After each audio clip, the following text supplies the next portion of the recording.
Hello, and welcome to Gatekeepers. My name's Jade, and this is the Tavern. With me tonight, I am joined by Shadow of Shadow and Sun and Max of Legion of Myth. Welcome to the panel, guys. Hello, hello. So, tonight we're discussing house rules. And the house rules are, this has been described before on Gatekeepers. It was actually the fourth episode of Gatekeepers back in October of 2021. And the description that they laid out was, what is house rules? What is homebrewing? How much of the game can you change before it becomes an entirely different game? Now, the thing that I want to cover mostly is the minor nuance rules, the quality of life rules, so to say, of the games. And it doesn't have to be just D&D. It can be literally any system, any engine, any game. Now, Max was kind enough to provide a kind of a format for tonight, and I'd like to see if we can follow that. But for the most part, I want to kind of gear this towards what house rules do you use? Why do you use them? And what is the effect of that house rule at your table? And everyone, so far that I know of, everyone who's not a brand new game master uses house rules of some kind. I can think of about 13 to 14 of them right now that, and not even ones I was thinking about earlier today, that I have seen and used personally. So let's get into it, shall we? By all means. Shadow, I'm actually going to start with you. What kind of house rules do you generally use, and for what system? Well, right off the bat, any system that uses like a 3 or 4d6 for rolling up character stats, we always had the roll ones over. I know a lot of people like the 3 to 9 statted characters, but there came a point where we were just pretty much over that. We're done with that. It's sure it forces you to run your characters imperfectly, etc. But for long-term game purposes, when we were, at the point where we were tired of rolling up first level characters a couple of times a game, because they died, and we wanted to actually run a campaign and things like that, we would just do that. And we excuse me. We also had a sort of jokingly unwritten rule. It was 3d6 or 4d6 roll ones over again, 2s if the DM isn't looking. And Okay. I don't care. I mean, you come at me with a character that's all 18s, I'm gonna give you the side eye or worse. But if you've got a couple of 16s and 17s, it's not gonna kill the game. It's not gonna hurt the game for me. I can run anything from 0 to immortals, without dice, without paper, without pencils, and just ad lib the whole game if necessary. I've done it. I've played role playing games in the car. I've role played. I once played a game with a couple of friends, literally in the Atlantic Ocean. We were just body surfing and boogie boarding, and we were playing D&D. That's kind of rad. When you've done it enough, and it's second nature, not just to the DM but the players, and especially if you know your character, it's just one of those things. Sorry about the pooch. It just becomes second nature, and it's easy. I also have some other rules, but I'm gonna let Max take a swipe at this one because I know he's probably got something to say. All right. So, what was the question again? Yeah. So, what house rules, like just the first one off the top of your head, do you generally use, and for what system? Oh, okay. So, okay. The first one, so I'm not going to start with AD&D because I've got a bunch of those. We'll do that towards the end if we have time. Sure. The first one I'll talk about is I'll do Earth Dawn later. Also drink. I'll talk about probably my biggest house rule that I have for any game, and that's my Palladium ranged weapon chart. It completely reworks how the dice are rolled for Palladium, or the D20 is rolled for Palladium. And if you give me a moment here, I found the PDF of it. Ooh, goody. And I'll see if I can zoom in on. Looks like I have to download it. Damn it. Nope. So hold on. I'll do the Excel spreadsheet, but let me see. I don't know how to zoom in. Oh, there we go. Zoom in that way. And I will show you. And for all the Palladium fans out there, they can get angry with me that I do this, but you know what? I will explain why I do this and so forth in a moment. There we go. Now I can share it. Share screen. There. Boom. All right. So, probably still can't see that. Hold on. Oops. Let me go to... I'm at 200% now. There you go. So there we go. I have this sheet that looks like it's been edited since I last played the game, because I remember some of these numbers being a little different. But anyway, it's a cover and concealment chart. And it's because, one, I use the weapons and what's it called? The contemporary weapons guide with penetration value, as well as when you get hit with a bullet, you're stunned for actions and rounds. So bullets are very deadly. And I wanted to make cover and concealment a little more meaningful than how it is in the game. There's nothing inherently wrong with the way the game has it. However, when you start adding in these optional rules, it becomes even more deadly than I had hoped. So I have this, and it's based on the cover and concealment of the person. So if you remember in Palladium, a 1 to 4, well, a 5 or better is a hit. Now I know it counts modifiers. My game does not count modifiers. So what that means is 1 to 4 is a miss, no matter what your bonus to hit with that is. 1 to 9 is a miss. If you look at what I'm circling there. So hit, you need a 6+. 5. What that means is if you roll a 5 with modifiers, you'll hit on a 6+. Otherwise, you need a natural 6. Anyway, I've got that. I have indirect fire for cover and concealment. And this is if you're using something, like throwing a grenade, shooting a grenade launcher, whatever. And yeah, 19+. If somebody's got full cover and full concealment, you're trying to find the crack in the armor. You're trying to find the way to get it through that window or something to get to the person. And then I have some just different modifiers there. But I've been using this for Palladium since the mid-90s. And it takes a minute to get used to for people who are not used to it. But outside of that, once they start seeing how it works, it allows them to play a little bit more tactically while still not requiring a grid map. We can do this all theater of the mind because all the numbers are there. And Palladium supports cinematic play.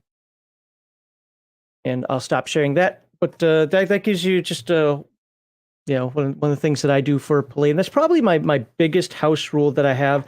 And what it fixes for me is it adds in some necessary realism for me. Again, not required for your table or for the game. It's just necessary realism for me, while still not being a pain in the butt to have, oh my God, I have this minus, this plus. No, there's just a chart. And anybody who's played games in the 70s or 80s knows that charts can be read pretty dang quickly. And there you go. What did you roll? I rolled a 15. Well, he's got partial cover and no concealment. That 15 hits. You're good. All right. And then everything else just works as normal. So you saw a problem with the ranged combat rules and then the cover mechanic then? For my style of play, yes. Inherently, Okay. if you play it just specifically the way Palladium says to play it, there's nothing inherently wrong with it cinematically.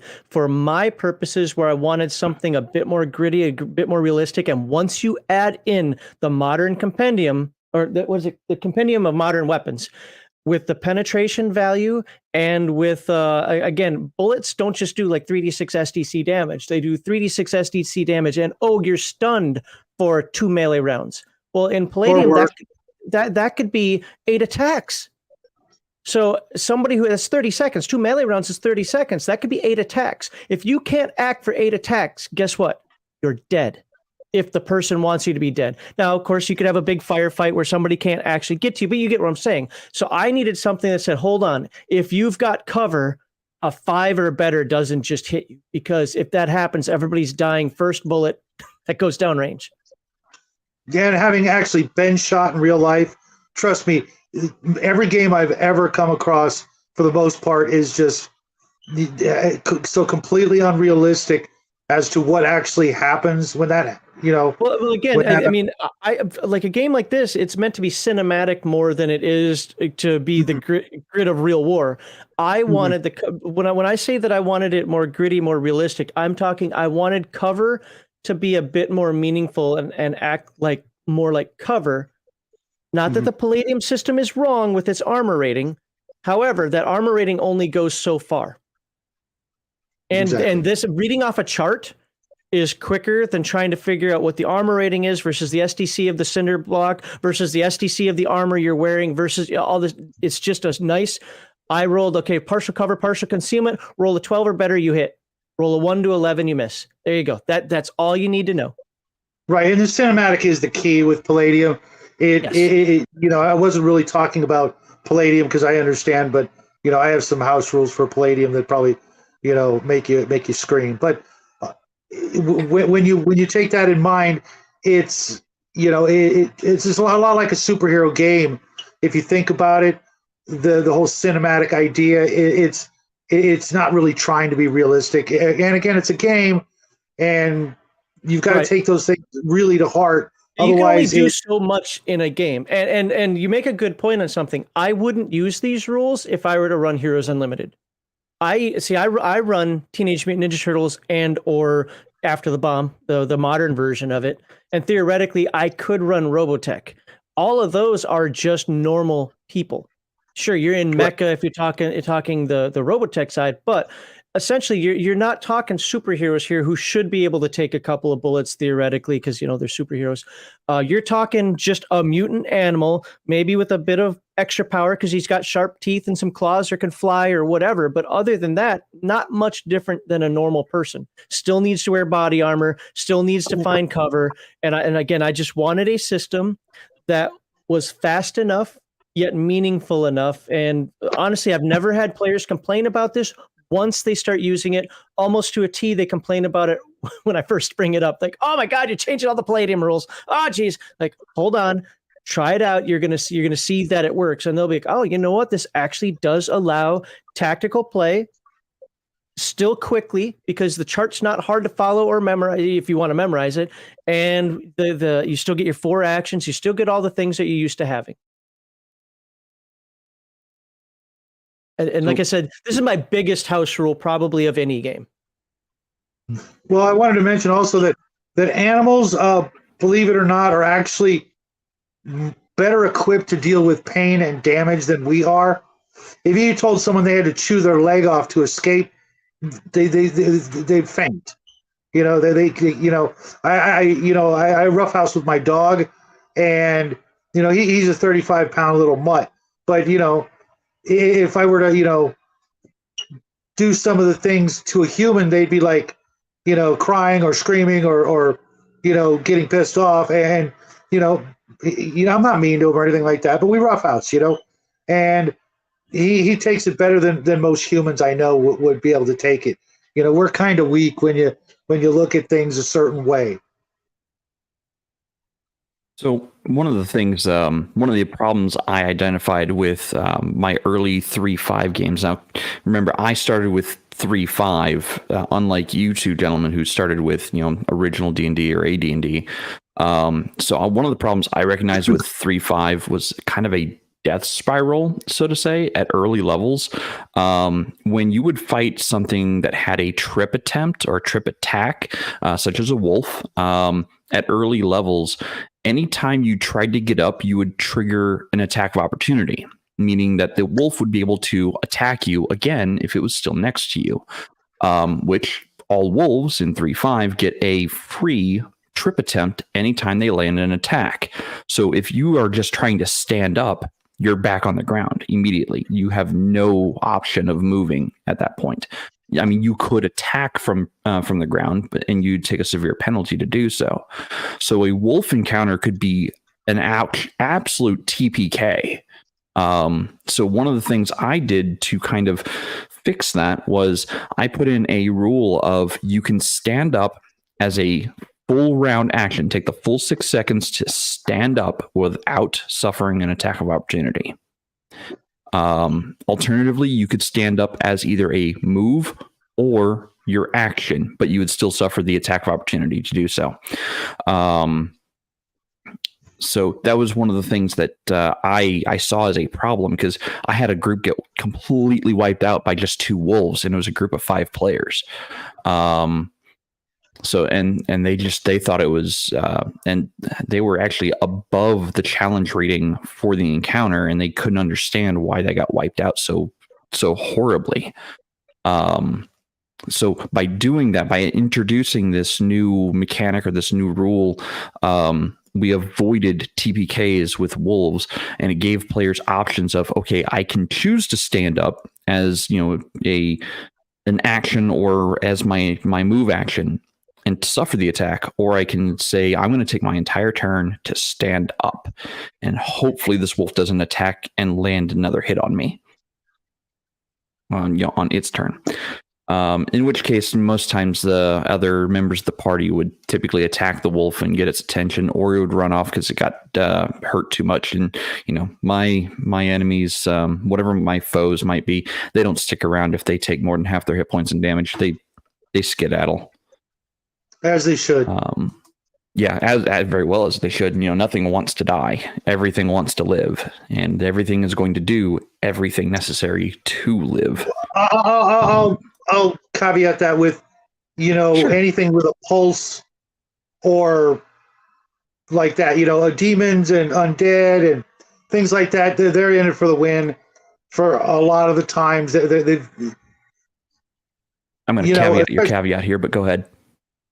Demons and devils and things like that, they're just going to come back. Okay, you might really irritate them, but they can go that extra point. Okay, yeah, you're going to drop me to 0, I'll go back to hell, and I'll come back, maybe with more allies or whatever.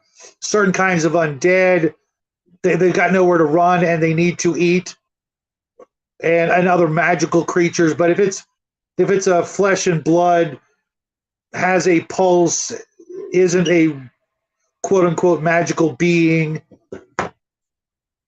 they may stick around. Yeah, the only things that I don't have flee at half hit points is unintelligent things.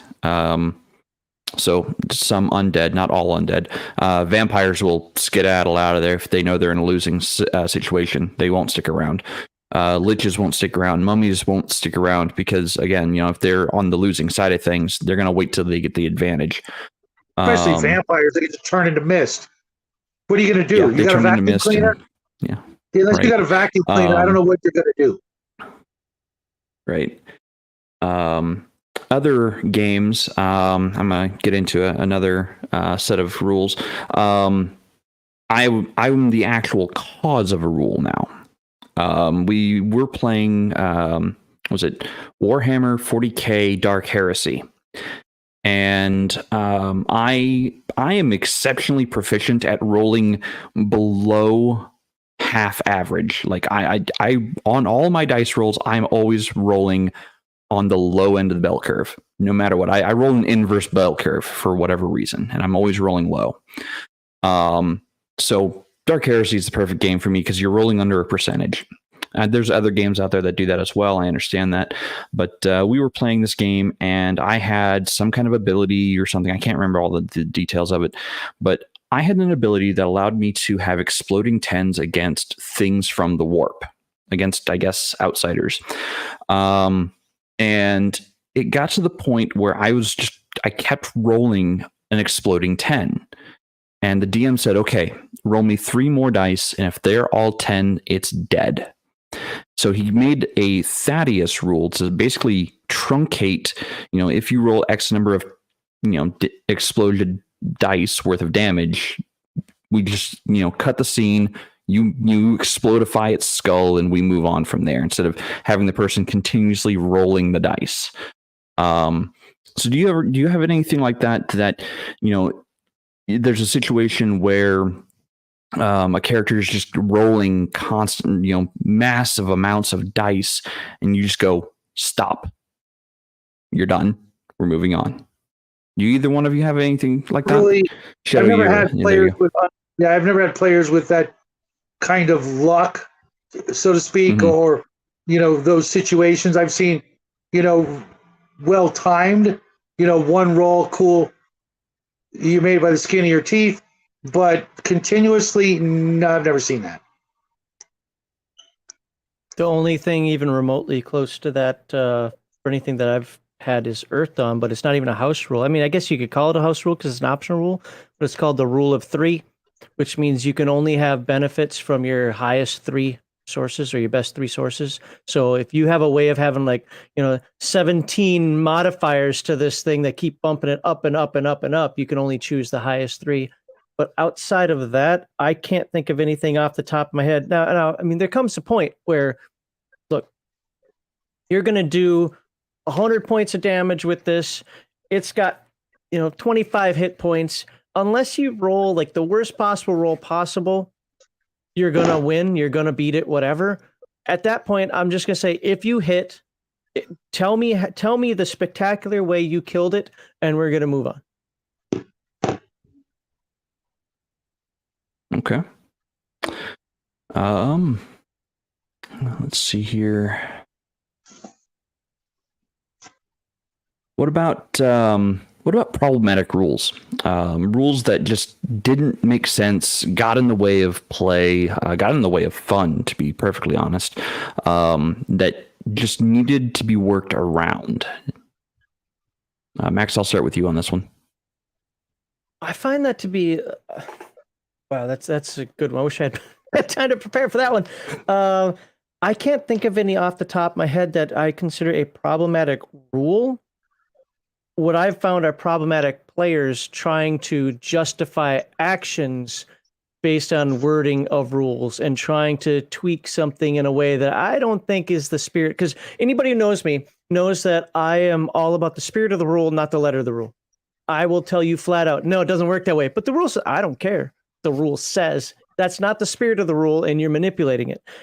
One of the biggest things I do as far as a house rule goes with regard to that is I'll say, you know what? You weren't aware. You were counting on this rule to work for you. I get that. So I'm not going to take that away from you because you probably don't have anything else that you can do right now. And I don't want you throwing your arms in the air and and not having fun. So what I do is I say, listen, I think that breaks the spirit of this rule. However, I'm going to let it happen this one time. So just know that in the future, I am not going to let this ability, whatever happens to be, work this way again, because I think it will turn into a crutch. That's another thing. I try to stop crutches. Anything that's just rote over and over, like, I will always do this one ability because it never fails. Well, I'm going to add failure to it now, something. But typically that's the only way I step in, but I'll let you get by with it this time. After that, no, it's not going to work like that anymore because I foresee it being a crutch or being used in ways that I don't think it was intended to be used. That's actually a really unique one. I hadn't thought about the player side of it yet. Okay. Shadow, what about you? Any problematic rules that you had to find a workaround for? Well, I don't know about problem. I mean, there are a few, but nothing's coming to mind with problematic rules other than one that I have always hated is, and it kind of goes with a bunch of things. The basic rule I have for my players is if you earn it, you get it. Okay. For example, in old D&D, with proficiencies, especially with multi-class characters like an elven fighter magic user. Well, you're paying for the proficiencies in one class, but in a multi-class character, you're paying by virtue of experience points cost of both classes. Therefore, I will give you both sets of weapon proficiencies and non-weapon proficiencies from your multi-class character. But one rule I really dislike is Palladium's and other games rules of a 1 is always a miss, a 20 is always a hit. Well, then what are the numbers for? I get these bonuses that say I get plus 17, but I rolled a 1 and I only needed a 14. Well, your pluses stack, you're getting the hit. Because there's always a chance of failure. I have to 100% disagree with you on that one. There's I know. okay, than this somehow add in a chance of failure. I mean, use percentile dice. I don't know, but there's always a chance of failure. When it comes to percentiles, that's different because I'll explain that in a second. But I was just looking at the old Dungeon Master's Guide, first edition. There are points when characters and monsters hit on zeros and negatives because of their level. For me, that means the math works both ways, and the pluses for me work. Now, with percentile-based systems, like Palladium says, I think, what is it, a 95 is always a fail? Even 90, if your percentage is 98, 99, okay. 100. And I know it's microscopic. It's giving you a 2% chance of failure always. But see, my negatives for die rolls are probably higher than what Palladium uses as penalties. For example, if I deem the task impossible, I give you a negative 100.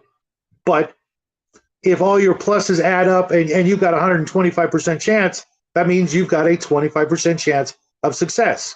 And from impossible down to very difficult or whatever, I have staggered steps, 75 minus 50 minus 25. So you completely rewrite the rules of how the percentile system works, and I'm asking because that's actually not how Palladium works. Because Palladium works doesn't matter. You could have 120% in an ability. It stops at 98 unless you're a specific class, OCC, or like was it the experiment hardware.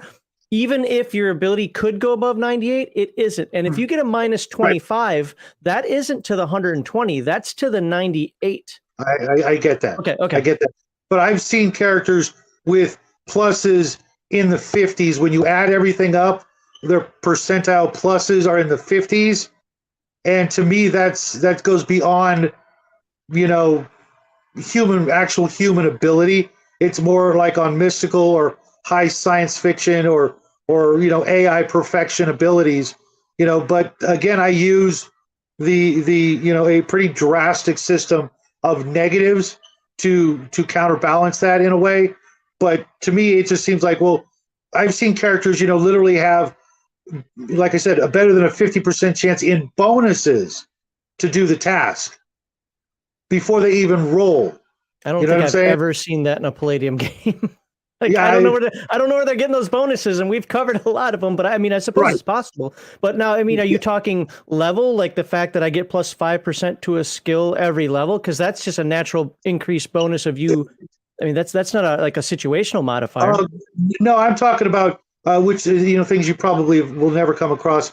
But for example, a magic item that gives you a bonus to a skill, intelligence bonuses, and things like that, all adding up to crazy numbers. Mind you, my characters, I do allow multi-classing. If you get to a 15th level character and you're an elf and you're not even near middle-aged or something like that, then sure, you want to take 50 years off and learn a new profession.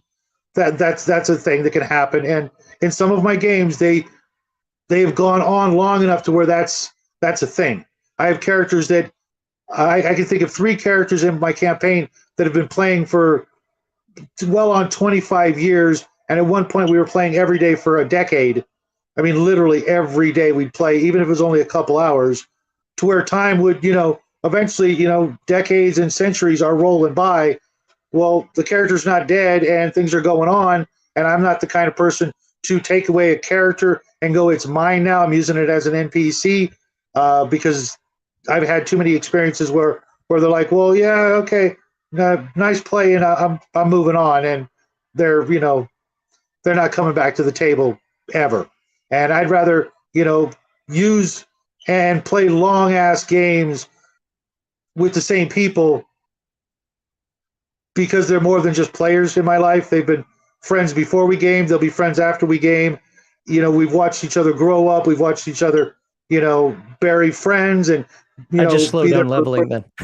like that's and be there for the birth of children and things like that.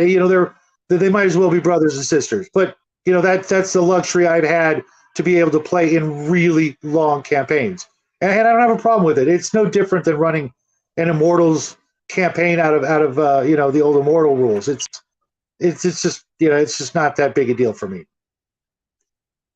Okay. So let's see. I'm gonna go up and hit some of the chats that I've starred. Oh no, hey, what's up, Owen? Omen says, "What rules from other games do you enjoy bringing into your games?" With this one, I'm gonna start with Max. Oh, okay. I'm trying to think, like, what do I bring from other games or actual rules? I'm not rules as written. Okay. But I guess I'd say I start a game rules as written, and when I see something I don't like or doesn't flow the way I want it to, I just change it. I don't necessarily say, oh, I did this in this other game, so I'm going to do it here. At least not that I can think of off the top of my head. I just look at it like for example, Forbidden Lands. I know it's technically an optional rule, but most people play with it, and that's the cards. Let me call it advanced combat. I don't play with advanced combat. I think it slows the game down, and I don't want that kind of tactics in my game. I'm in the minority on that one, probably, and that's fine. Also, I tend to teach a lot of people how to play Forbidden Lands. I'm not running campaigns. And with that in mind, I like to keep it simple for them at first. So I don't use the cards, and I don't use the tactics. So I just take that out of the game because I think it slows down how combat would work until players are ready for that, if that makes sense. But okay. I can't off the top of my head, and I'm thinking of the different games that I run, different things I do that actually just pulls rules from another game directly into this game. Okay, I can move to Shadow and come back to you if you think of one. I'll try, but I can't guarantee. Okay. Okay, no, I've got one easy. Shadow. I've got an easy one. Sure. Traveler, and a couple other games have life path systems where you roll up years of your character's life to get to where you are in the playing process of the game. For example, Traveler, you start out at 14 or 18 years old, depending on which version of Traveler you're playing at, and you roll up 4-year increments to see if you get wounded, get promoted, and what skills you learn along that 4-year period. And I've used that many times when, like I was talking about a moment ago, when characters go through periods of their life where time needs to go by, but I'm not going to screw them out of a single XP. But I also don't want to just throw chunks of XP at them, assuming they did certain things every day and got XP for something. I'll roll them up through these 4-year, or sometimes I'll squeeze it into 10 years or whatever, and I'll make a couple of rolls and go, this is what happened over this period of time while you were training or just living your life, whatever, and use Traveler charts or some variation. I might use Mutant Chronicles or something like that. I'd like to see the Conan version, but at the same time, I'm not paying that kind of money for books I know I'm never going to run. But I'll use those rules, and it's just a simple 2d6. There's a survival, a promotion, and a commission chance, and I think there's a re-enlist, but that's how do you re-enlist back into life? So I don't use that one. But I'll roll your survival, and if you roll crappy, there's a chart that'll tell you what kind of bad thing happened. In the old days, you would die. In the really old versions of Traveler, you could literally just die before you get to play your character. But that was either an optional rule or just something that quickly went the way of the dodo. But you'll roll your survival. Okay, you made it through 4 years of whatever. Did anything really cool happen, like a promotion? You make that roll on 2d6 as well, or the commission roll, and then if you survived all of that and you got a promotion, you get like 2 skills, and I could convert that to proficiencies or actual skills, regardless of the game system, because it's the same thing. You got a skill. Okay, maybe it was a skill. Maybe you ended up rolling a skill you already had. So I'm going to do the math and figure out what kind of maybe a bonus you got, or we'll just re-roll it and get a different skill because you've already got that skill. You want to get something out of it. I don't know about you, but unless you're in prison, in 4 years of your life after, let's say, the age of 18, any 4-year period, you learn stuff. So things happened, and it didn't just fly by, and it was nothing was gained or lost from it. So I'll use that quite often, and I can use that in fantasy games, science fiction games, any game where time must go by fast to to get to where I want in the story. Kind of like the time difference between The Hobbit and The Lord of the Rings. Stuff happened. Nothing super, super memorable to, let's say, The Hobbits, but a little bit of stuff happened, and you can gloss over it in about a paragraph, and boom, you're in the next chapter. Okay. For me, granted, I still do run a lot of 3.5 stuff, I play more 3.5 now than I actually run because I'm running Index Card RPG. But one of the things that I would always do for my 3.5 games is I would pull in the rules of healing and resurrection from Iron Kingdoms. Now, Iron Kingdoms did have a 3.0, 3.5 rule book that came out, but they've got some really stickler rules that if you are not of the same religion as the cleric casting the healing spell, you can suffer consequences. Because, why would the god want to heal you? If you're not of the same, even of the same alignment, you can take some penalties from the healing. Again, the god has the gods of Iron Kingdoms have very strict rules about using their power. And, for players that decide not to use their power wisely, the great responsibility aspect of great power, the gods are very harsh and punishing for that. I also really enjoy the resurrection rules in Iron Kingdoms because there's a severe or harsh penalty that can be applied to both the caster casting the resurrection spell and the player coming back from the dead. And they also changed the level of spells. Like Raise Dead is like a 7th level spell, which normally in 3.5 would have been a 3rd level spell. And True Resurrection doesn't exist, and a resurrection becomes a 9th level spell or something. It's there are severe penalties and very hard restrictions to do this. So that's one of the things that I like to bring in because it puts the fear of death back into the game at 3.5 because in 3.5, yeah, huh? You can be a game master who says I'm going to change the core mechanics to not allow resurrection. You can totally do that, and there's nothing wrong with that. I decided to keep resurrection in there, but I wanted consequences for it because I'm a huge believer in every action or inaction has consequences of some kind. You may not always know what those consequences are going to be, and you have to be willing to roll the dice and pay for the consequence of the actions you take. And that that even comes all the way down to you insult the king, you're spending a night in the stocks. That's direct consequence to an action you took, or worse. Yeah. And I got away from doing that, and my players would just run absolutely wild, and it kind of started creating this this murder hobo thing going on. I noticed it too late to stop it most of the time, but without consequences, you get players who think they're invincible and can't suffer any possible penalties. So I like to bring in, again, the Iron Kingdoms rules of resurrection and healing because it puts direct consequences in. Like, I'm an atheist. Okay, well, good luck getting healed by me or any other religious person because we don't want to take those penalties for your unbelief.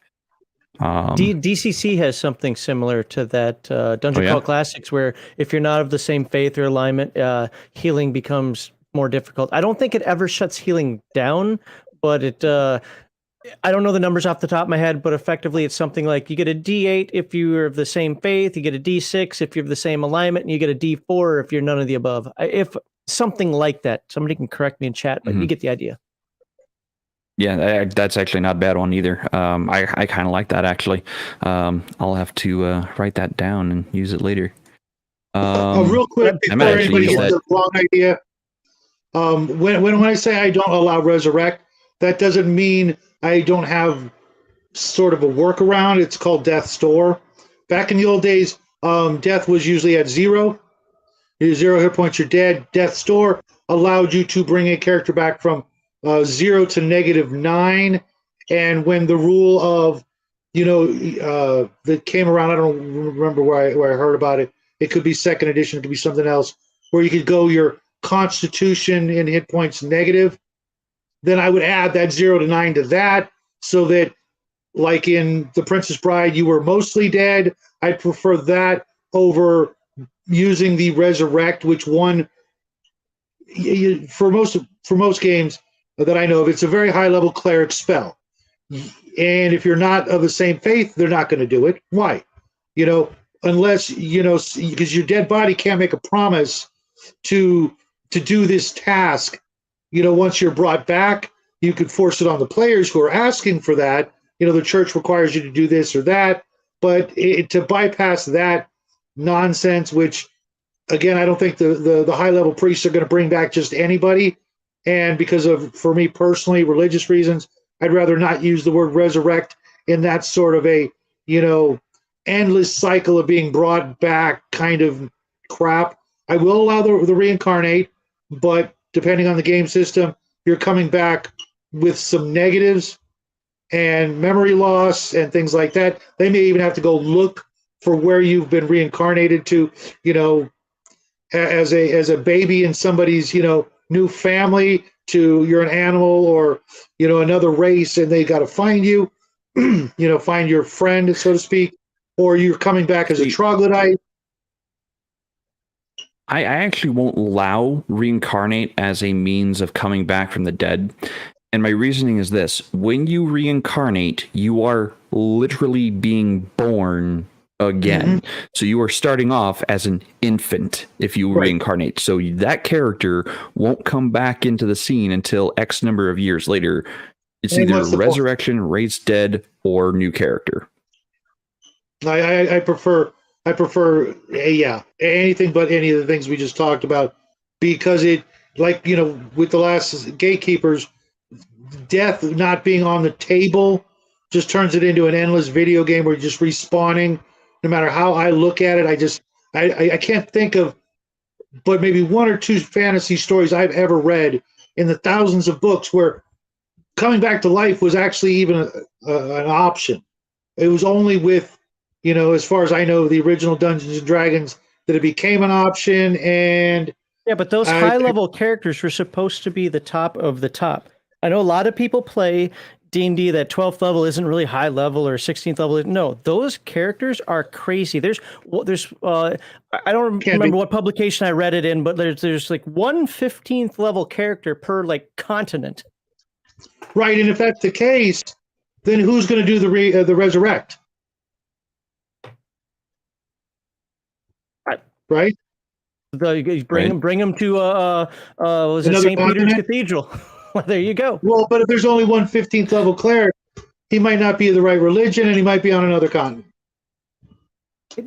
At which point, if you're going to offer resurrection as a means to the player coming back, and they are, not of that god, not of that religion, or they're atheist, that's where, their character gets to meet said god that is about to allow them to come back and be like, okay, you get to come back, but there are caveats to this, and you are going to be working for me, and you don't get to tell anyone about it. And you just have a private conversation with that player at that point and be like, here are the stipulations that the god has placed on your soul coming back.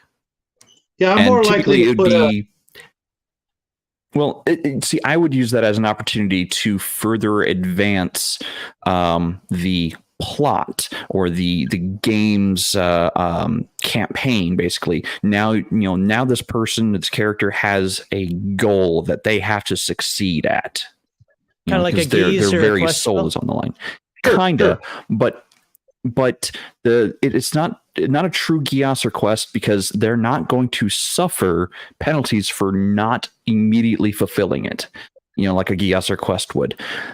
They know that their soul is on the line, and that god will send them to eternal damnation and torment for all of eternity if they don't do this. Yeah, I literally had a player say, "No, thanks, I'll just be dead." And sometimes you get players like that. However, what I find an easier fix for the problem is And it's not something that's guaranteed or even very often, but things like a ring of regeneration that will bring you back, I don't have a problem with. And there have been like 2 or 3 instances where I allowed the player group to find a rod of resurrection with enough charges for like one use, because it takes like X number of charges depending on your race and profession, or the potion of life that was in, I forget what book, that you pour it down somebody's throat when they're dead, and boom, they're back to life, as a stopgap for 1 or 2 instances without having to get the gods involved and risking that sort of issue. It's it makes them have to be very judicious with that one respawn, if you will, that 1 second chance, and who's it going to be for? Okay, we got 1 potion of life for the party, that kind of thing. So I guess I'm a little confused here because I'm just looking back at so what's the issue we're trying to resolve with this? So this was the so Shadow. I think it was Shadow had mentioned something about not allowing resurrection as an option. Okay, so the issue is resurrection. Too much resurrection in a game. Yes, okay. And I'd commented that I use the Iron Kingdoms rules. This goes back to what rules do you bring in from other rule sets into yours, and mine was Iron Kingdoms and the Resurrection rules. I have an answer to that now, but I'd like to stick with it. If you're okay with it, I'd like to stick with the Resurrection for just a second. I do soul for soul. Two things: soul for soul, and there's no chance in hell low-level characters can do it. I don't care if they find a dragon horde. I am not letting a level 3 get resurrected. But with that said, and that's because I want it to be. Now I have it in the game. I don't limit it, but it is a high-powered spell. Priests aren't like, yeah, you know what? You gave me 10,000 gold. I'll throw a res. It's going to be harder than that. But high-level characters, I feel, have earned that. Because again, how long it takes for them to get there. But I do the soul for soul thing, and essentially, I warn the characters, player characters, if you do this, just know that God doesn't just say, "Okay, come back." God say, "You owe me something," and on my worlds, it's another soul, and I always make it somebody the characters know. Somebody that the characters need because then they think twice about do I make a new character or do I get rest? Now it's not like the most important. It's not another PC. I'm not going to kill a PC over that. But maybe it's the person's patron that they've been working for a while. Maybe it's a kingdom that they're allied with. Maybe or the duke or whatever. Something. Maybe it's I don't do spouses because that's a little too close to home, and also usually doesn't have a lot of meaning in the game unless a person's just focusing on role playing. But it's going to be somebody. You know how you used to get all those magic items from the dwarves that would mine it and then create their dwarven masterwork weapons and then put the dwarven rune magic in it. Oh, guess what? That dude met an untimely end. Things like that. So, and I do that because I don't want to be like, we'll just pay for a res.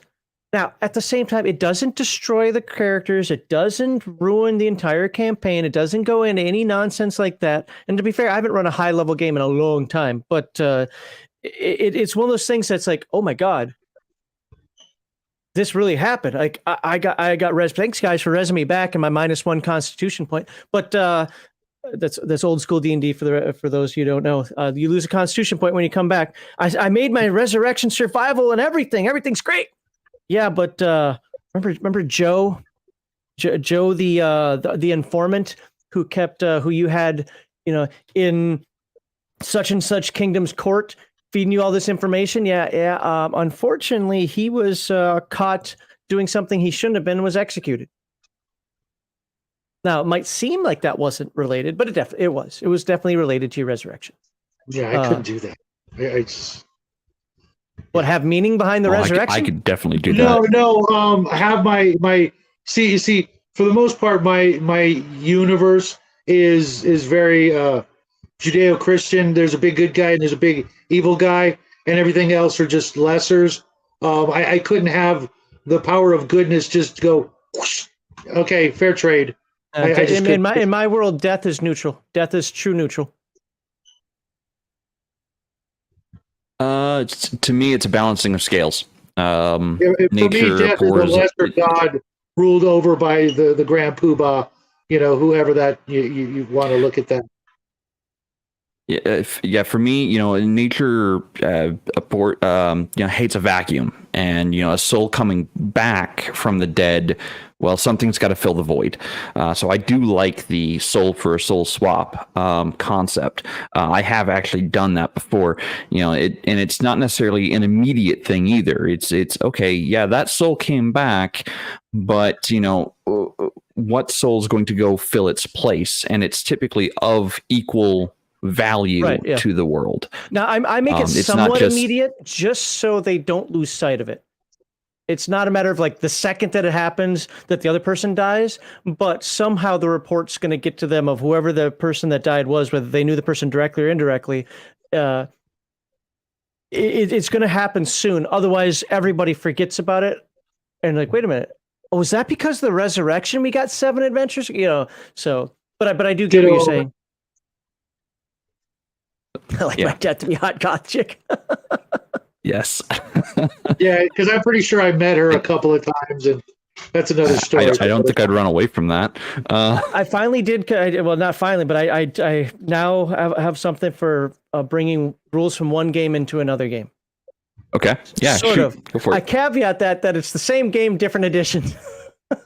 Oh, okay. Earth Dawn. I have 2. All right.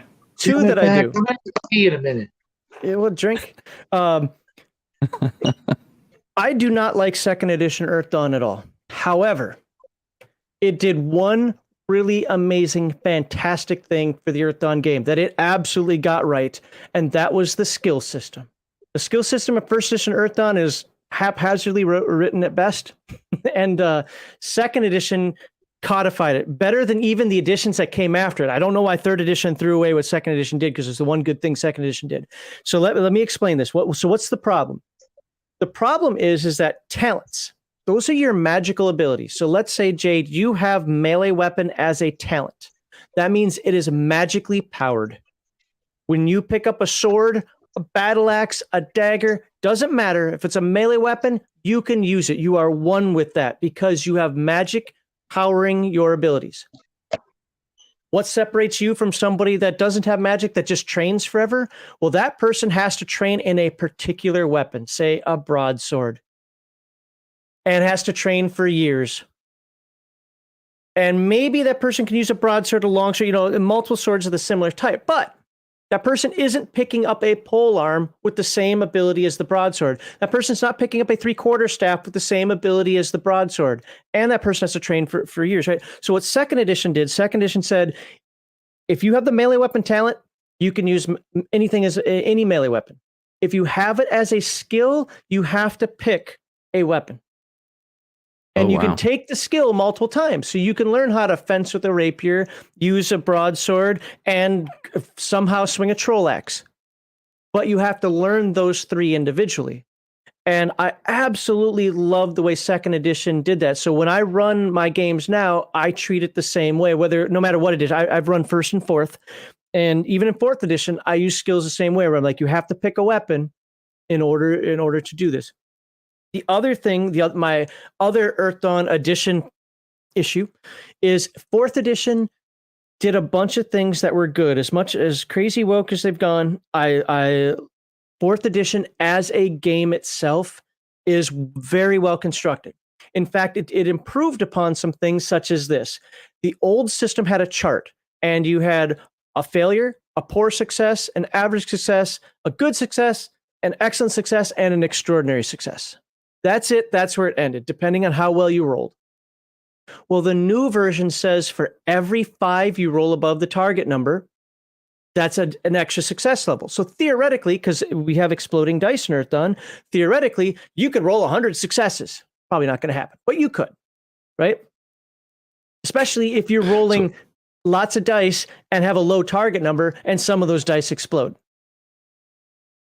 So what I just heard is I'm never going to be allowed to play Earth Dawn because of exploding dice. Got it. oh, dude, that absolutely is what builds your legend. I would appreciate that. I would love that. I'm dead serious because I love watching the players do these amazing feats because Earth Dawn turns into anime at a certain point. Okay. It starts to me at less power, more magical, but less power than D&D. But you turn into an anime character at some point. But so the problem, though, really, what's that? Don't they all though? Really, at some point. No, I'm talking like you fly through the air. Ask any warrior that has gliding stride, great leap, down strike, and whatever other nonsense it's got. It can do some pretty weird stuff. Now, so the problem that I'm trying to solve is in combat. I didn't see this while I was playtesting of this, but I certainly saw this with my first real group of 4th edition Earth Dawn players, is that the dice became confusing because it's the step system changes dice depending on the step that you roll. The old version, here's the old version, 1st edition Earth Dawn. You need to hit a physical defense of 10. Think of that as like armor class, right? If you roll a 10 or better, you hit.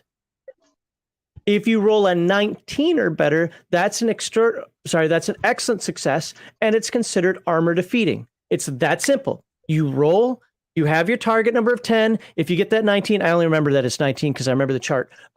But you get that 19 and it's armor defeating. That means whatever armor that is. So I'm trying to attack Shadow and Sun, and he's got an armor rating of 7. Armor defeating me. So armor reduces damage. If I'm rolling, say a D8 for damage, I should be rolling more than that. But we'll go with it. And I roll a 4. His 7 soaks that, right? Okay. Well, if it's an armor defeating hit, it did not soak it, and he takes 4 points of damage. So it's real simple for combat.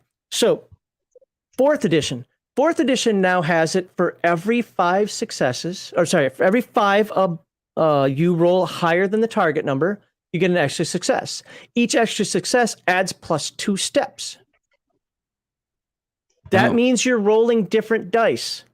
So when you're used to saying on your character sheet that I roll a D8 and a D6 for this damage, I roll a 2D10 for this attack, when all of a sudden it's like, okay, now add 4 steps to that. You're like, oh crap, hold on. And you're looking over at the chart, you're trying to figure out what you roll. And I'm telling you, these new players actually got the dice wrong probably a third of the time. Oh, wow. And so looking up those different dice rolls, those different steps, because I'm telling you, the step system is beautiful. Unfortunately, 4th edition, as good as it is for everything else, really screwed up this part. In combat, it becomes a slog. It's so much better to use the chart from 1st edition. So what I do now for 4th edition is I use the 4th edition rules for everything except for combat. Combat, I bring back the 1st edition success chart because everybody loves armor defeating hits. That's another thing. When you get an armor defeating hit on a horror that's got an armor factor or armor rating of 12, and you're like, how the hell am I supposed to break through this? I roll a D8 and a D6 for damage. It means I have barely any chance of actually hurting it if I hit it. Well, guess what? Now those armor defeating hits come back. Boom, you hit it wonderfully. You roll that damage. Well, even on an average die roll, what's a D8 and D6? That's a 5 and a 4, right? Yeah, 5 and a 4 for average. So that's 9 points of damage average that it would have soaked up easily before. So I bring people love those armor defeating hits. But okay. What's that? You said a D8 and a D6. And I got D8 and D5. Yeah, so is a 5 and a 4. Yes, because the average die roll of a D8 is actually 4.5. Over the course of I think it's like 100 rolls, and then the actual average of a D6 is about 3.5 over the course of 100 rolls. You can also look at it as 1, 2, 3 is the bottom half, 4, 5, 6 is the top half. Like so, but when you do, I'd still knock off those decimals and go suck it up, boys. Well, I mean, but statistics would prove you wrong. Anyway, how's it 8? How's it 8? Okay, you know what? Malachi's right. Technically, it's 8 total because you would round 1 down and 1 up. So, yep. Either way, if you're gonna do it, if you can do it that way. Anyway, the point that I'm saying. So the 2 rules that I would change just to bring it back for Earth Dawn is one. If I'm running 1st edition, I'm going to use the 2nd edition skill system because it fixes the problem of talents and skills being separate things. And if I were to run 4th edition, I would bring back the 1st edition combat chart to bring back the speed to combat and to just see the joy on players' faces when they get that armor defeating hit. Nice. Okay. I think that answers that question pretty well. All right. So let's move on to now, Shadow, you started the night with stat rolls. How you basically get rid of nat ones. I too have also changed how stat rolls work. For my higher level games, I say roll 30 d6s. Drop the lowest 12 out of the entire set. Get rid of the lowest 12. And then what you're left with, you arrange in sets of 3 dice to make stats. That's for my high level games. I also do the point buy system, and I'll fluctuate the points and the starting point. Is there any other other game systems that you decide, hey, we're gonna stat this differently, and here's why? I've got one Max might like, maybe not. It's twofold, and it's Palladium again. Hit points, you get a D6 every level, right, Max? D6 plus your P. Right. So what I do is, at first level, you get 6. Second level, you get 5. 4, 3, 2, 1, repeat, back on 6 until you get to the end. And I do the same, something similar, and I'll explain why in just a second, because it meshes together. Whenever you take like a skill, and it gives you a die roll on anything, it's the exact, whatever the average is, I'm going to go low, you guys go high. If it's a D4, I say you rolled a 2. You don't roll those dice, it's a 2. And the reason why I do this, or if you get 3d6, it's 9. Or if it's a d8, you get 4. The reason I do this is this way I can go back and check a character sheet and make sure everything is kosher. I don't have to have them write down what they rolled next to the skill. Okay, I got a +3, or I got a plus D4 on my physical prowess. No, you write 2, or you don't even write it. You just add it to your stats, and I can go back. So what problem is that trying to solve? Like I don't see what the problem is. Oh, well, because if they roll a 3, but then later on it somehow turns into a 6, or I can figure out where their numbers came from when I'm looking at their character sheets, and so they don't have to have me right there watching them roll their dice. Especially when in the old days we would have like 5 or 6 people around the table rolling up a character, and I would just tell them whatever the die roll is when you're picking your skills, then you just take the average of whatever the die roll was, so that, like I said, I can go back and look at characters and figure out what their numbers were. So it's an anti-cheating thing, basically.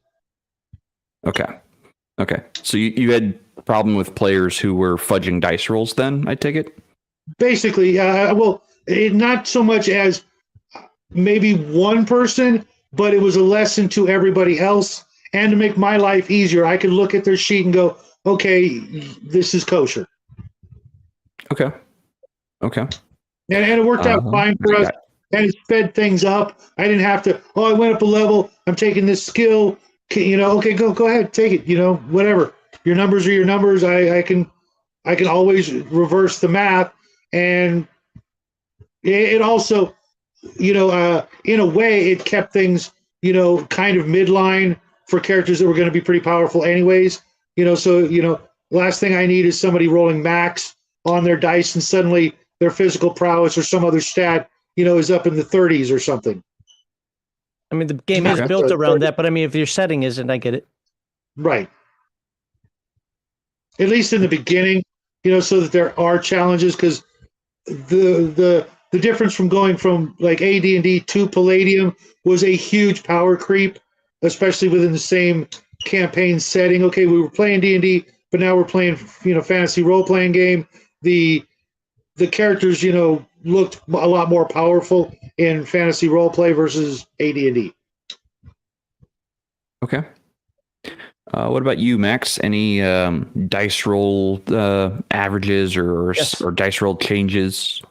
For my Dungeons and Dragons game, so games like Palladium, I don't change at all, and that's a lot of that's because the races have different dice that they roll. Mhm. So now, I don't change it with even games like TMNT where everything's 3d6, simply because I know the game is centered around the fact that you could get a 24 on 3d6. I'll let you figure that one out. It's because if you roll 16, 17, or 18, you roll another d6. So I understand that that's baked into the game. On the flip side, Dungeons and Dragons, it's a 5d6. Sometimes I'll do reroll ones, sometimes I won't, but it's 5d6, get rid of the highest and the lowest, because I love me a bell curve. I want average characters that get themselves powerful. Now, do I allow stat increase? Because I had somebody come in, well, unless you're giving them a stat increase every level. Remember, guys, Raceland had an intelligence of 17 and became a god. Well, he kind of defeated the gods, then ate himself. But, we're not going to. So the other thing that it does is it also helps prevent, doesn't completely stop, but it helps prevent that attribute disparity, that ability score disparity. If Jade over there is rolling an 18, a 17, a 15, 14, like that, and the other person rolling an 8, a 7, a 9, with a nudge, you got a 12, something like that. It keeps things more in parity. But that hurts paladins. Well, I don't have a lot of paladins in my world, so it's okay. The other thing, there was one other thing that I was thinking. Another house rule that I had before I did the 5d6 was I only allowed characters to have 118. I don't care if you rolled in front of me all 6 ability scores as an 18. You get to keep 1. That's it. That's for me. It's a power creep issue. Talking for Dungeons and Dragons, and yes, I do give you ways of increasing those attributes, whether it's through the Librams, whether it's through girdles, whether it's through whatever. You will get the opportunity to increase those things. However, when you're starting off, I like what we call off the farm games. I like games where you've got your overalls, one good shoe, and a pitchfork, and you're leaving town because orcs came in and raided it, or you were committed of a crime you didn't do, and you're stuck on the wagon. But you know what? Some bandits hit the wagon, and you and like the other 3 of the other player characters are now running through the woods trying to be free, or whatever. Something where it's an off the farm game. That's how I like to start. I got a question for you when you're done. I got a quick question. I want you to build into a hero, become a hero through your actions, not start a hero. What's up? Oh, you said you allow for stat increases. Well, the books are something I use, but the girdle and the ogre gauntlets, I never allowed for them to count for racial class limitations. Where in second edition, if your stat was 1 point higher than what you needed, you could actually go up a higher level for non-humans. Optional, yeah. Or whatever, to be able to go past certain points, I didn't use that optional rule. I used a different optional rule where it costs 3 times the amount of experience to go up. Which I think is actually a better system, and it should have been implemented in the beginning, because they, that makes more sense. And if they earn it, they get it. Not, I drank from this well, and my stats suddenly went up, 1 point, versus that kind of nonsense. If the attribute goes up on a permanent basis, as in you read one of the Librams, right? Then I will let it count. You can only read one. One of each. You can only read one. You can read all 6. You can only read one of the same type. But right, yeah. Then at that, yes, I would let that count, because that actually directly affects the person's attribute. Yeah. Now, would you allow the manual of gainful exercise, or whatever the hell it's called? On the flip side, like you said, if it's just gauntlets of ogre power, no, because that isn't actually the character with that attribute. Right. That's Would you allow for the reading of the fighter book to allow a dwarf to go up 1 more level when he earned the XP if he read the book? Or get the level? Never ran into that situation. Okay. I mean, if it's a dwarf fighter, yeah. Or a half-elf thief, or whatever. Well, okay, I know half elves in my world, but using that example, I don't care. Like half elf thief, as long as the half elf read the thief book, yeah. Like if you read the fighter book, you're gonna be reading. I'm not doing all those exercises. Screw that. I'm stealing stuff. You know what I mean? Yeah. But I mean, it has to be related to your class. Now, if you wanted to get into multi-classing, you should have thought about that at first level. I meant like a non-human multi-class. Yeah. I mean, if you okay, so if you're okay, there you go. If you're an elf or a half elf fighter thief, right? And can you read both the thief book and the fighter book? Sure. I don't care. It's just experience to me. I'll just make tougher counters. In fact, Right. I want my thief to be higher level because that fucker's gonna die because I'm like, oh, I can use the big poisons now. Yep. Or the scarier traps. Although, for me, traps was never like a huge issue because depending on the tech level, let's say, certain traps I don't think would be feasible. You know, a lot of the traps we've read in Grimtooth, etc. I hated Grimtooth's traps. Yeah, some of them were just, borderline just magic, and you might as well just make it a magical freaking trap that can't be disarmed because nobody could make it. So to bring this back around, just so because I've got my notes here. So the problem I was trying to solve is I didn't like characters with fringe attributes. I wanted more averages and more static because I also know, and if the players trust me, they trust me. And my players that I've had in my games have known me for a while. They trust me. They know that I'm not going to screw them over because they have average attributes. Well, I'm a wizard with, first of all, you're probably not going to be a wizard with 9 intelligence. Most people won't do that. But let's say you have a 13 intelligence. How am I supposed to get this to an 18? Well, first of all, you've got plenty of levels. You don't have to worry about level 9 spells right now. You only have to worry about those level 4 spells as you're getting to that point. And by that point, I can't guarantee you're going to get an 18, but I can guarantee there are going to be opportunities for you to raise your attributes. That's fair. Okay. Yeah, that's definitely fair. See, I like off the farm games as well. This gets back into the house rules thing. For my house rules, my games start with the off the farm, my 0 level, and this is the get to 500 experience points and go to level 1. Now my off the farm characters are basically you get a racial background feat. That's something that is tied to your race. It can't be a combat feat unless you're a warrior or some kind of fighter type. The other thing I also say is for my off the farm characters is profession is absolutely necessary. You have to have skill points in some kind of profession. And the reason I say that is the 0 to hero path, you start off as something other than a hero. As you said, Max, you don't just start hero. You have to fight tooth and nail to become a hero. And unless you're 12 years old, you had chores or you had a pattern that you followed or you were a farmer or something. Yeah. Right. Yeah. Or you were, being taught the family trade, if that was the case. And I've had this also happen where I've had a bunch of players go, I'm going to be an orphan. Okay. You're poor as shit. Well, no, that's you don't great. have the money that's the for school equipment. Of hard knocks. You probably have some streetwise. Yeah. You have, right. So, question for you though: what game are you talking about when you say this? So I will run my 0 level or my professions required or background feats in 3.5. Okay. I'll run it in Pathfinder. I'll run it out of. I'll even run it in Index Card RPG. Like your character will have a motivation or a goal or a background, basically, and that helps determine the character determine what they do in situations. So the reason I asked capable of doing is because two of the games that I really like, AD&D Second Edition, has secondary skill system, which is that you roll what your job is, and so does Hyperborea. You roll a background of Hyperborea, and Hyperborea has a much more extensive list than even Second Edition AD&D had. And you're a stevedore, you're a merchant, you're a whatever. I mean, and there are other books out there. Don't get me wrong. They're like the what do you call them?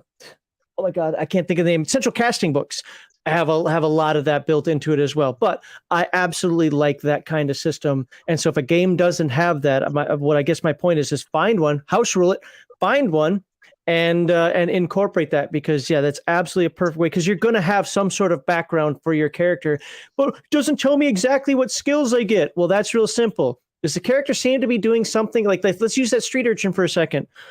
if the character's doing something, I was an orphan, great. So you probably know about living on the streets. You probably know what time the guards come by. You probably know where some of the secret hovels are. You probably know where some of the drug addicts are, or whatever it happens to be there. You probably might even have an in with the Thieves Guild, or if not the guild itself, you probably know a couple nudge people that are there who may or may not bail you out, for a price, whatever. Maybe you were doing some running. The point is like there is, because of that, if it relates to that ability or that knowledge, then you have the skill for it. You don't need a skill written on a piece of paper. If you're a stevedore, you probably know a bit about, you might not know about how exactly the ships sail, but you know about the schedule keeping. You know how they moor themselves. You know how to get the stuff off of there and on there. Hey, where do we hide these crates? For, because we got a little something we're trying to, you see what I'm saying, right? Like as long as it fits with that background. A knight. I like the knight because people think, knights, well, what do they know how to do? They know heraldry. They certainly know land management. They know how to deal with their peasantry. Theoretically, they probably know a few things about horses and horse husbandry. Maybe not the full veterinary side of it, but what's that? Possibly falconry. Possibly. I don't know enough about the history of knights, but if that's part of the history of knights, sure. My point is if it makes sense, then yes. It's not a skill list; it's a concept. Mm-hmm. Sorry for usurping that from you there, but that's real quick. While we're talking Zero to Hero, this book is actually written by one of our own, Grayson Desai, Grim, out there. He's often in the chat. He's been a good friend of all of you guys for a good long time, and he wrote this book and sent me a copy a while ago. It's a little over 300 pages of literally the orphan, muckraker, the stable boy, the chamber pot, emptier, gone from zero to hero, and it's book 1 of 3, and he's still working on book 2, and I can't wait for book 2 because this is in the last year it's one of my favorite books to read. It's on Amazon, Arn of Clayhaven. I'll try and throw it in the chat later if I can, or in the comment section. But if you're into that kind of thing, and you really want to, a good read through that sort of, what it would be like, this is that book. Cool. Awesome. So I'm gonna go back to one of the chats I starred from Malachi. They say I've got one. I just got all of Palladium's weapon and castle books. I want to convert them to Beckme. Any thoughts or suggestions?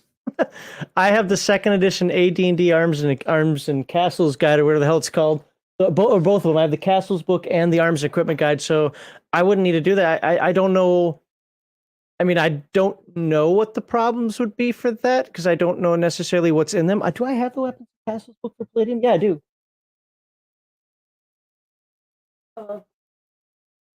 Yeah, okay. Oh, I just showed it on the screen that I'm not on. Anyway, sorry, I don't have my camera. I've never tried to do that, but I don't know what a conversion would be. Just build the castle and give it stuff, I guess. I've never had to think about that. Sorry. I figured having the 2 Palladium players here, one of the 2, you might have had an answer for that. I've never converted. The only time I've even considered converting anything was I absolutely love the Forbidden Lands Stronghold rules. I like it better than D&D, and if I were to run another D&D game, I would actually incorporate the Forbidden Lands Stronghold rules. And violence solves everything. Yeah, I don't know. I have the blue cover one. I don't know if there's a new one. What's the copyright date of this bad boy? Mine's 4th printing 1995. It looks like it's copyright 1989 though. Anyway. I'm looking at the castles in here and they look like castles. This kind of shows castle types, outer bailies, queen's towers, whatever. Stables. Not really seeing any attributes on them, so again, I don't know how Beckme goes, but 2nd edition AD&D did have a book on that, and I think it even went into prices for how much it would cost to build a wall, how much it would cost to build a siege tower, how much it would cost to build certain rooms, and definitely Forbidden Lands does. But the Forbidden Lands currency is way different than D&D. Yeah, I think they called it the Stronghold Builder's Guide for D&D. Yeah, is that what it's called? Yeah, I'm not going to reach back. I got too many books sitting around me. I've got the 3.0 edition of it. And that's what they called it for 3.0 was Stronghold Builder's Guide. It's called the Castle Guide for 2nd edition. Yeah, I've got that for 2nd. There's a lot of decent splat books for 2nd. When I hear people say, there weren't a lot of books, yeah, there kind of were. There are too many for 2nd edition. Yeah. The thing is almost every book had some good stuff in it, but you still had to limit. Like, we'll say 20% of it was great. Another 30-ish% was okay. And then 50% was just crap, just too much. But that was up to the DM just to say, I allow this, but not this. Mm-hmm. And that's another aspect of house ruling. Exactly. It's a shame we lost Dragon Magazine because, from the very beginnings all the way up to, when it ended, Dragon Magazine was a great resource for players, and not just of D&D. It had articles for every game that came out at some point or another, and Dragon Magazine was kind of hard to keep tabs on and keep them in good shape and keep them from falling apart. But again, it comes down to you just have to know the limitations. As long as somebody wasn't trying to use literally everything that was written into a Dragon Magazine ever, because some of it is contradictory. There is some good stuff. My view of Paladins comes from issue 148. And I really appreciate that because one, I didn't have that magazine, and I needed something to go by to work with besides what I had to work with. I appreciate you sending me that article. But I'm playing a Paladin in Pathfinder in Bruce's game, and I'm I'm having a lot of fun in that game, but I've run across other Paladins that had completely contradictory, ways of going about being a Paladin that I'm comfortable with. All of 5e? Well, no, I actually, I don't know if it's, it doesn't matter what edition, but, just some of the codes of conduct. Just, some things, like for me, the killing of unarmed, things, period, prisoners, etc. I don't care if they're evil. I still gotta, work with them. That quality of mercy, etc. is gotta show up somewhere. So for Malachi, one of the things that I struggle with, I don't know if he does. That's with that comment right there, is the fact of making every weapon unique. I mean, why would I use, say, this 2d6 sword over this 2d6 battle axe? Well, sometimes there isn't really a need. Like, you don't have to make the weapons different. You don't have to make them unique in some way. I've got to make the battle axe different than the sword because they both do 2d6 damage. Maybe this does a +1 or this does -1 to hit or some crap. No, just that's part of the flavor of playing the character. Both weapons do 2d6.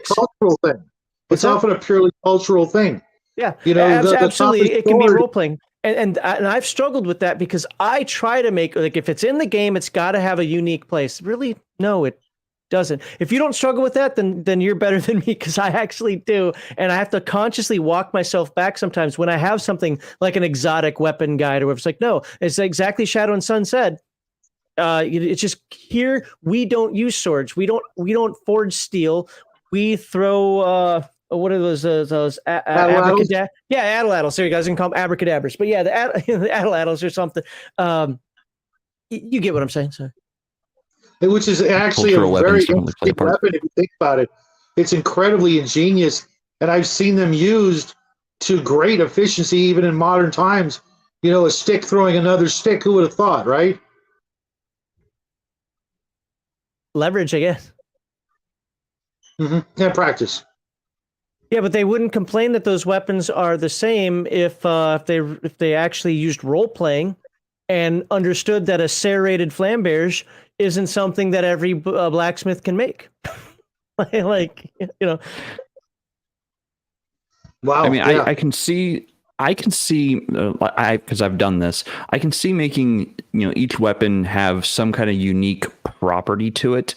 Because, like I said, I have done this. A sword breaker dagger. It can parry a sword, and it can actually either disarm or sunder a sword or a blade.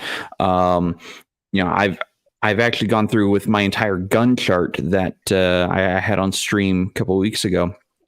And I was going through, like, okay, what kind of recoil does this have? What kind of exit wound will this make? And I'm just, giving each one of them a unique aspect that makes them slightly different than their brethren. Other than coming from other countries to begin with. Like that's one of the big things I had, was every country had their own variety of a long rifle, an assault, a full automatic rifle, or even a pistol. Each one of them had their own variants on this. And so they should all do something slightly different from one another. That's why things get made. That's me. To improve. Mm-hmm. I actually like in game mechanics that can be difficult to find a mechanic that's really an improvement upon it. Just to be clear, I'm not saying you can't find something. I'm just saying you don't have to find something. One thing I drew from Arduin way back a million years ago, they had these more or less exotic metals that actually had properties that made a difference, like a built-in fire resistance, for example. The weapon itself isn't going to melt as easy, or it's cold resistant, or whatever. There's a list of a crap ton of them, and I even made up some of my own and tossed out others. But that's something that I incorporated from one game system into another, because that's what Arduin was. It was more of a supplement to any game system, even though it tried to be its own game in the beginning, but it didn't work out so well for the people involved. But using different metals besides just the metals that we know of was a nice way to make a world my own, so to speak.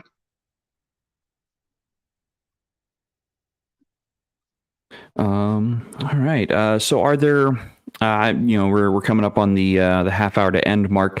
Was there any setting specific rules that either of you have that you always include in the setting, that you always, these are your go-to house rules for whatever setting it might be? Who would like to start with this one? He's thinking. I'll go. Thank you. So for this goes back to D&D, unfortunately, but it's the game that I've run with the most house rules. I have 3 that I wrote down. There's probably more, but these 3 people have actually heard me talk about quite a bit as well. So the first one is I do a death spiral of some degree in Dungeons & Dragons. Now remember, just for everybody out there, I have 90%, if not more, of my Dungeons & Dragons time was AD&D 2nd edition. The rest of it would probably have been 3rd edition, begrudgingly.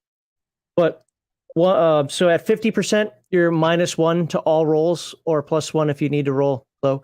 At 25%, it's -2. And then, because part of that's because I didn't like whack-a-mole D&D, like 1 hit point, I'm perfect, 0 dead. No, I don't like that.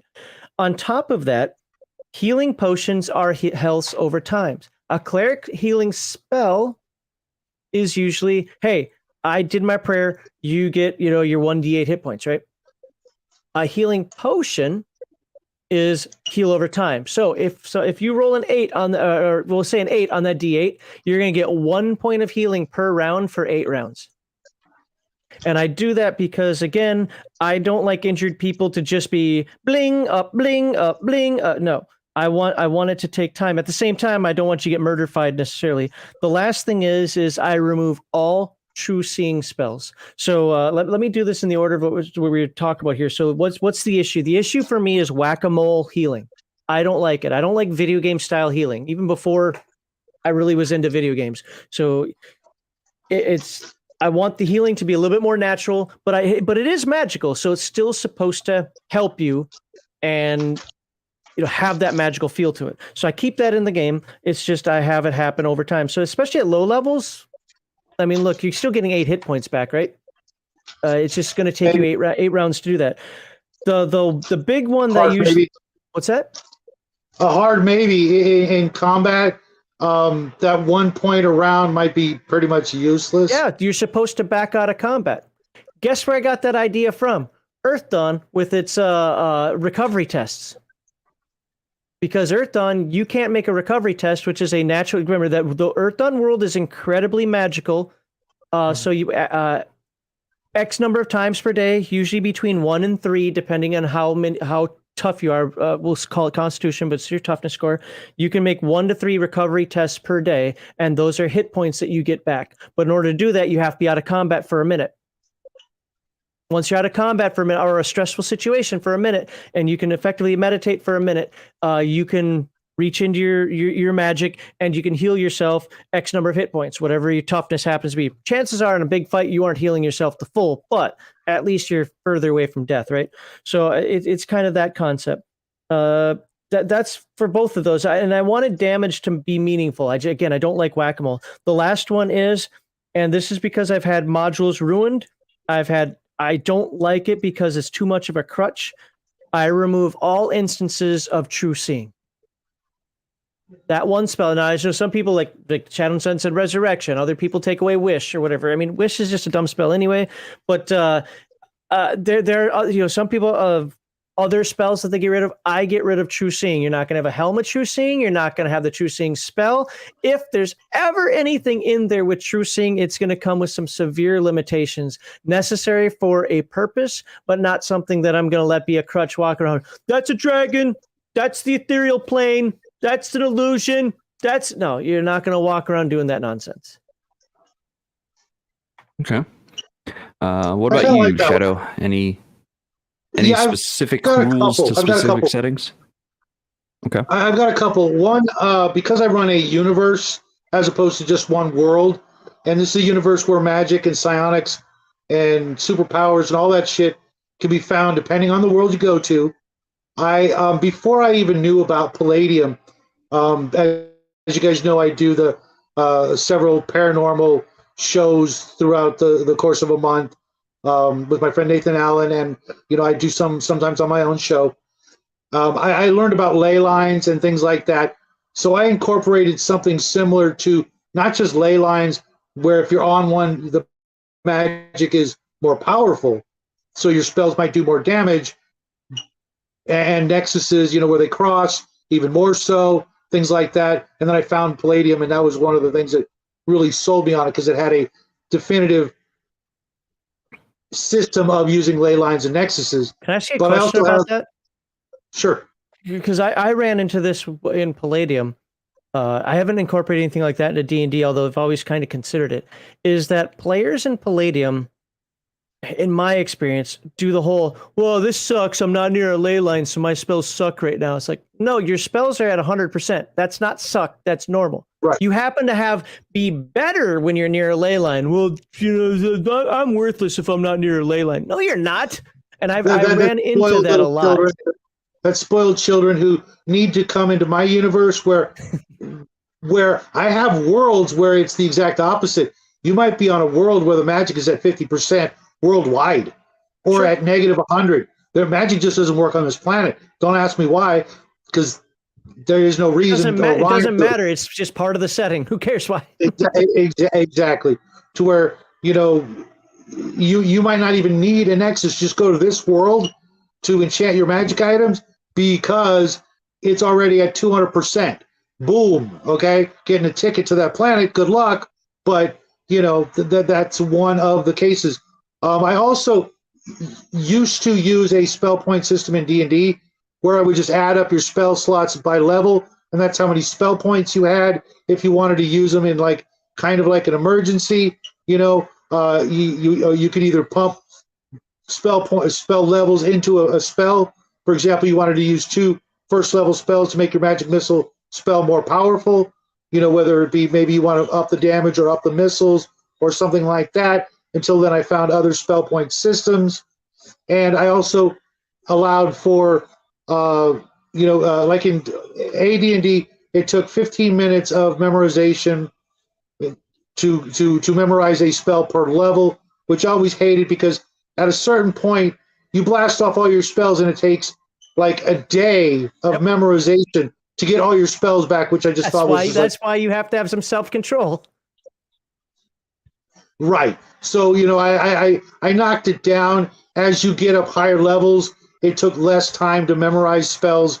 Okay, it's 15 minutes now. When you get to like sixth level, I think it only took 10 minutes per level. And at 15th, it only took 5 minutes per level. Is that a But first that's edition still, thing? Because second edition, it was 10 minutes per spell level. no, in first edition, it was 15 minutes per level. Okay.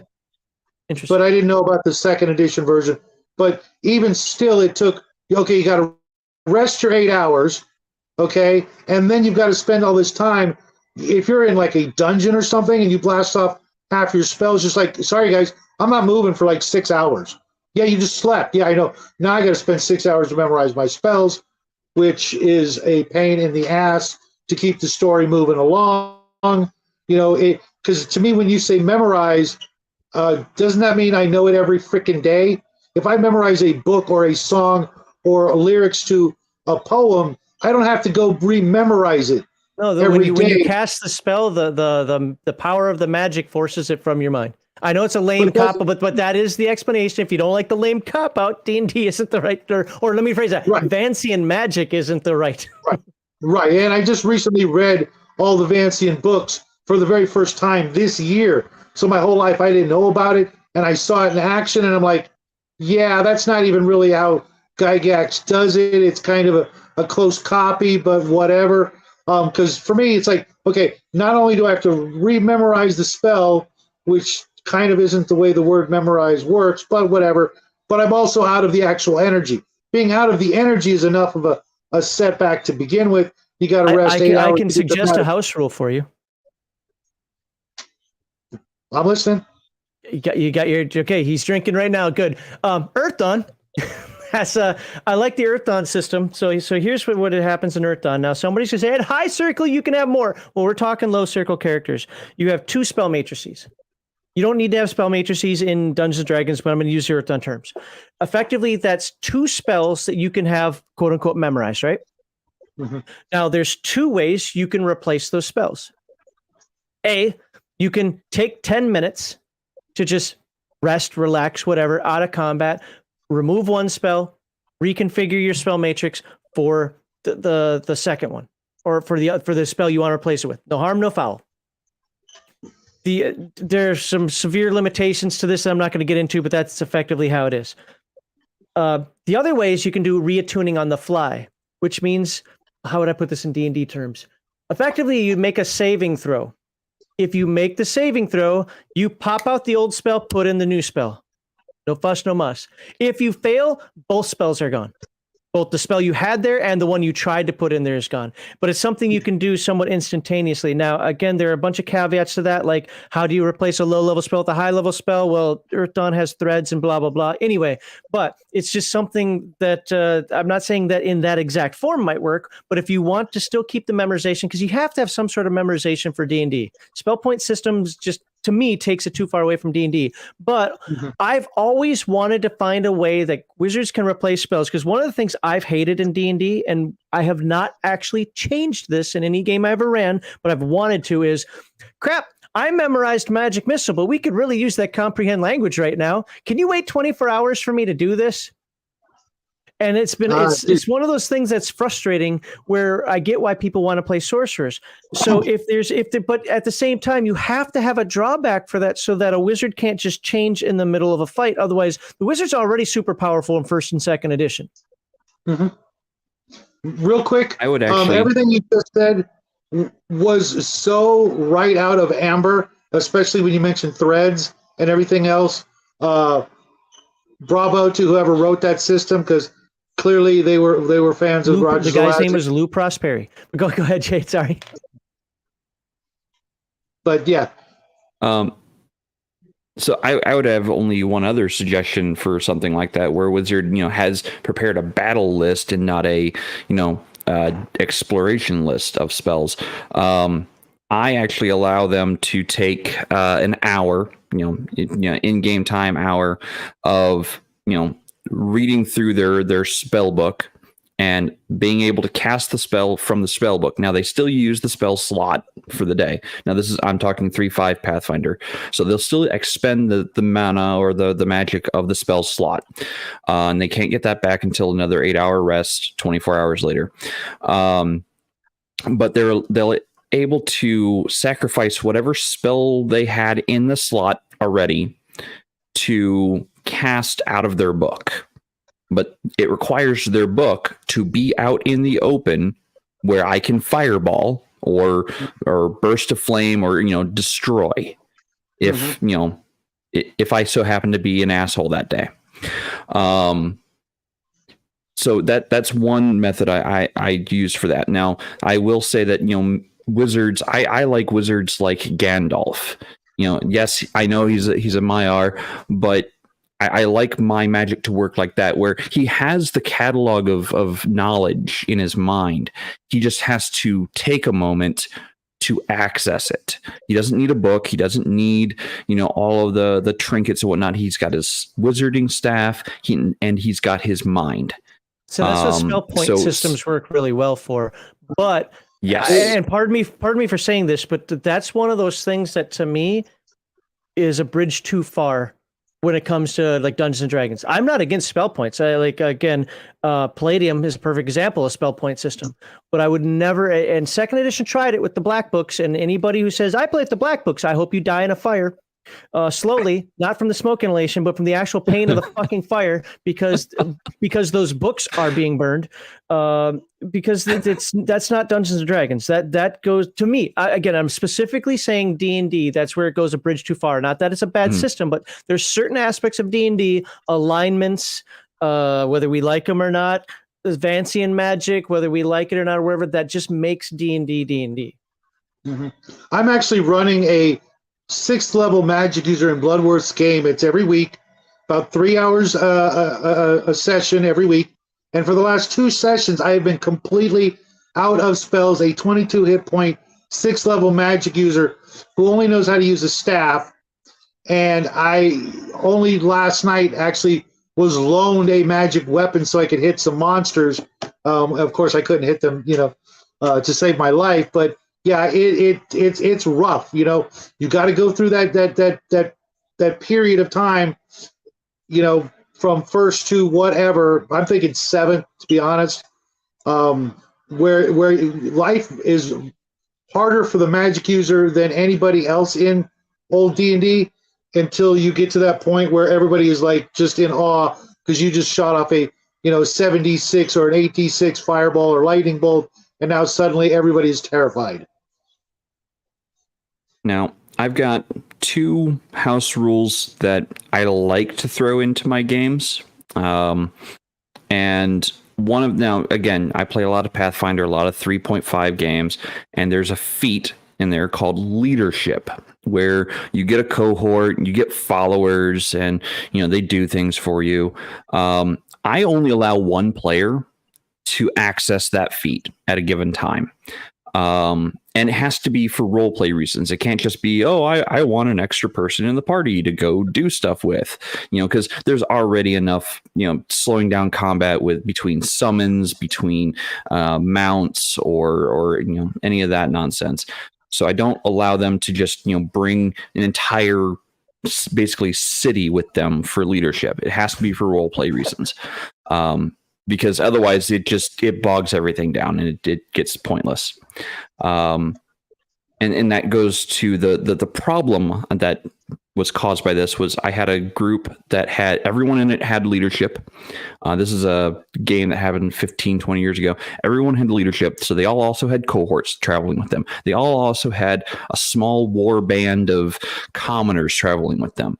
Well, somehow they found the lair of a dragon. I don't remember the details. And the player characters didn't do jack during the fight with the dragon. They sent the entire horde of followers of, I think it was like 10,000 followers at the dragon. Statistically speaking, if every one of them were able to get up to the dragon and make an attack roll, how many of that's going to be a nat 20? how much of that is actually, how much damage on average are they going to do over the course of, let's say, 5 rounds while they're getting stomped? Because I played with 3-5 had very hard rules on attack rolls and such. Even if you were a level 1 commoner, from the old days, you couldn't even go near a dragon until of a certain thing until you were 4th level. Well, you could second edition you could go, but you had to roll a saving throw versus its fear or awe. Okay. Same thing with 3-5 and 3-0. You still had to save against its fear aura, and how many of them are going to roll in at 20? On just that roll. Once they defeat the fear aura with their what was the reason the dragon couldn't fly? They had found it in its lair. I don't know. This was over 15 years ago. And who wants to be the people in the front that run forward that get crispy fried? Hey, we only lost 200 people, but you know what? 200 people don't matter. No, they're going to see that first crew of people get crispy fried, and they're all going to run away. The players would have heard the most resounding F off from that group. Right? I'm like, I was also a very inexperienced game master at that time. I had only had maybe 5 years under my belt. We've all done things like that. So only one player is allowed to have leadership of any kind. Okay, can I ask a real quick dumb question? Because it hits my ear wrong. When I hear the word cohort, I think of group like crew. And clearly they didn't want to use the word henchman, which to me sounds better from the origins. Because the word cohort, I've always understood it to be a group of people, not one person. A cohort is a group of people, not a person. Am I mistaking that? Is that really you're not. Did they just decide to rewrite the dictionary for that word? Yeah, basically. Okay. Yeah, a cohort is a single individual of level. Which just okay, because I'm not the most articulate gentleman on the planet, but I've read a few books, probably 10,000 books.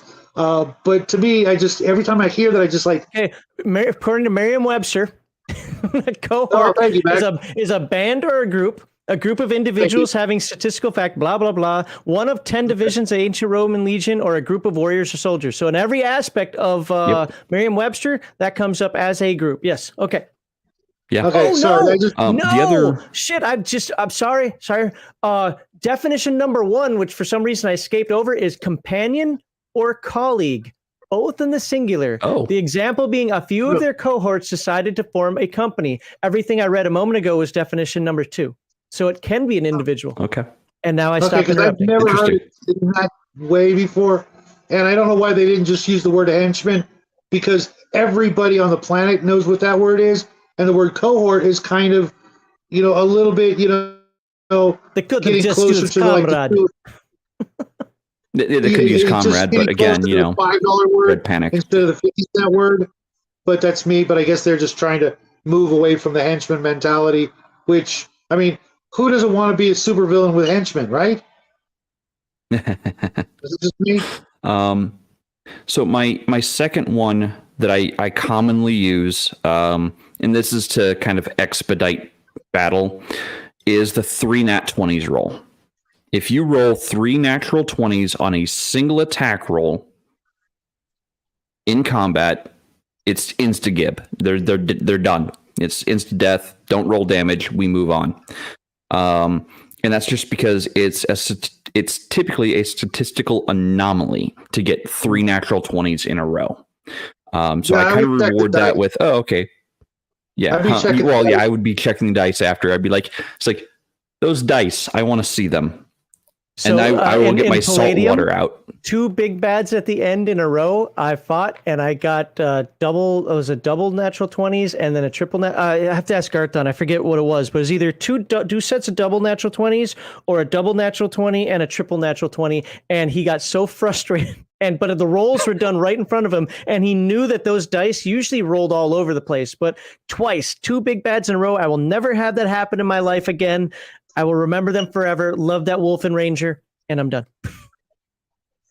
Yeah, I mean, and like I said, it's supposed to be a statistical anomaly. It's like what, 1 in 400, I think. It's something like that. No, 1 in 400, I think. Or 4,000, isn't it? Or is it I don't 4? know. Yeah, 8,000. I think it's 1 in 8,000, something like I that. don't stream math. It's bad for you. Yeah, don't stream math. Yeah, but so that's one of the ones I leave in there. It's an instant death mechanic that I got to use, I think, once. Other players have gotten use on some of my big bads, Cool. and I don't, there's no hard feelings. Oh, okay, you rolled 3 natural 20s. I break out, at the end of the night, I break out a cup, fill it with salt, and fill it with water, and then I balance check the die because I want to know. If someone's using a loaded die or a weighted die, that's for me a way to tell, unless it's a metal die. If the company makes crap dice, that's not on me. Right. At that point, I just say, okay, here's my loner dice that I know are balanced. Use these at my table. Thank you. Yeah, unfortunately, there are people out there that actually know how to throw a die. Well, also in high school, I had friends at Von Zark on my Discord, for an example. He used to shave and weight dice. So yeah, people do know how to do that still. So, yeah. So that's house rules for the evening. I want to thank both of you, and I want to thank chat. Though I think I've been mostly abandoned this evening. I only see one person left in chat, but that's fine. That's fine. It's got to be Omen. Oh no, Omen left. Wow. Yeah, so Omen was hanging out left. with me. Omen was hanging out with me over at EO Geeks, and that was a pleasure to get to meet him and finally, have a nice chat with him. And then over, of course, with Fritz later on. All right, I'm gonna plug my website for a second because I don't ever plug my website. I was forced to change how it looks, so I'm actually focusing on it a little bit. But hey, you can come back to by LegionMyth.tv. Got a lot of past videos here. Got the Legion Myth store with my one product on there. That's a module I wrote for Forbidden Lands. It's also on, by the way, that's also on Big Geek Emporium. If you want to check out Big Geek Emporium, go support Biggest Geekest with that. And videos, so on and so forth. I got blogs and reviews. I only have one written blog right now. That's 5 games there. On Talents. This is the one I'm working on recently, which is I'm uploading all the character sheets for the Mutant game or for the Year Zero Engine games, and there will be a lot more coming soon. So check out Legion Myth website, LegionMyth.tv. That's it. I never plugged my website before. Actually, I plug you, especially on Friday nights Thursday nights.